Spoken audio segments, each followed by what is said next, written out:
Играли Џафери византиски игри. Дали спикерот намерно го поништи гласањето, за да остави простор истиот евентуално да биде поништен преку Уставниот суд. Дел од експертите децидни, одлуката за повторно гласање и самото повторено гласање немаат никаква заснованост во деловникот и истите се нелегални. По точката 8 од главата 5 на деловникот многу јасно е утврден начинот на кој што се гласа во Македонскиот законодавен дом. Имено, председателот на собранието има право да повика да се гласа и да го констатира исходот од одредено гласање. Повторено гласање при неизгласување на одредена точка може да има единствено како поименично јавно изјаснување на пратениците во случај на разлика помала или поголема од 5 гласови, но на барање на председателот на собранието или на еден пратеник, чие барање го поддржуваат најмалку 10 пратеници.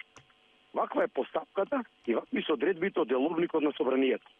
Предлог законот за јавно обвинителство не беше изгласен, бидејќи тој не го доби потребното мнозинство од 80 пратеници и бидејќи немаше можност деловничка за повторно поименично гласање. Со сличен став се огласи професорката Каракамишева, која вели дека ако председател на собрание заклучил расправата и точката по која се расправало ја ставил на гласање, и ако претениците гласале по законот, председателот на собранието нема право, ниту има деловничко овластување да го поништи гласањето. Дополнително што деловникот на собранието не предвидува поништување на веќе спроведено гласање. Во случајот со законот за јавното обвинителство, Џафери целосно ги прекршил членот 95 и членот 103 од деловникот, бидејќи прво дозволил да започне постапката на гласање и гласањето било спроведено, но откако го видел резултатот неповолен за власта, одлучил само иницијативно и самоволно да го поништи гласањето на претениците и без никаква деловничка подкрепа да им даде право на процедурално обраќање на двајца пратеници надвор од сите деловнички процедури.